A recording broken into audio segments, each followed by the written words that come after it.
পারিবারিকভাবে 20টি ব্রয়লার মুরগি পালন।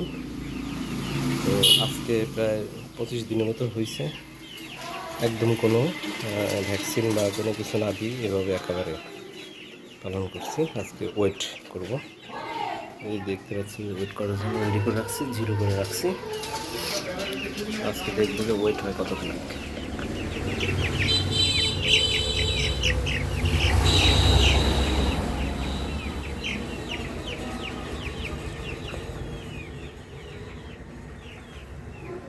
দুইশো 95 গ্রাম।